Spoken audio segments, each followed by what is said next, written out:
നേരത്തെ പറഞ്ഞ പോലെ എൻ്റെ മോനായിട്ട് ജീവിതം തുടങ്ങി എന്ന് പറയുന്നു. അതാണല്ലോ ഒരു തുടക്കം. അതൊരിക്കലും ചീത്തപ്പേരില്ല. കാരണം സീരിയലിൽ നിന്നൊരു പ്രൊമോഷൻ കിട്ടുക എന്നുള്ളതാണ് സിനിമയ്ക്ക്. അപ്പോൾ അത് പലർക്കും പറ്റാത്തൊരു കാര്യം, അതൊന്ന് അസൂയുണ്ട്. ഓർമ്മ ശരിയാണ്, നീ അനുഗ്രഹം വാങ്ങിക്കേണ്ട രണ്ടുപേരുണ്ട്. ഞാൻ കാണിക്കുന്നതിനെക്കാട്ടും കൂടുതൽ നീ ഇങ്ങോട്ട് കാണിച്ചിട്ടുണ്ടെന്നേ ഞാൻ പറയും.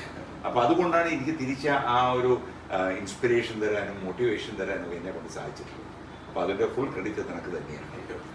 മൃദുഭാവേ ദൃഢകൃത്യേ അല്ലേ ഈ സിനിമയിൽ നമ്മൾ എത്തിപ്പറ്റിയത്, നമ്മൾ രണ്ടുപേരും എത്തിപ്പറ്റിയത്.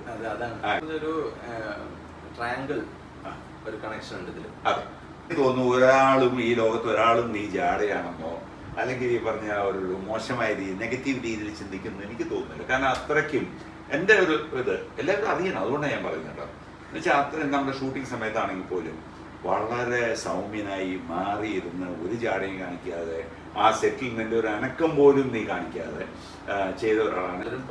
നല്ല കാര്യമാണ്. കാരണം എല്ലാവരുടെയും ബ്ലെസ്സിങ്സ് ഉണ്ടാവുക, എല്ലാവരെയും ഓർക്കുക എന്ന് പറയുന്നതിനാ ശരിക്കും പറഞ്ഞ ജീവിതത്തിലെ ഏറ്റവും വലിയൊരു കാര്യം. ഓരോ ദിവസവും ഇങ്ങനെ പറഞ്ഞുകൊണ്ടിരിക്കുക. ഇനി ആകെയുള്ളത് ഫെബ്രുവരി 2-ാം തീയതി പടം റിലീസ് ചെയ്യുന്ന ദിവസം. എല്ലാവരും അന്ന് മുതൽ കാണാൻ, മറ്റുള്ളവരോട് പറയാം. അത്രയ്ക്കും ഒരു താരമൂല്യമുള്ള ഒരു നടനായി മാറിയിരുന്നു നമ്മുടെ സീരിയൽ സമയത്ത് തന്നെ. ഇനി എൻ്റെ പ്രാർത്ഥനയാണ്, എൻ്റെ വിശ്വസാണ്, ഇനി സിനിമയിലും ആ ലെവലിൽ തന്നെ എത്തട്ടെ. All best wishes.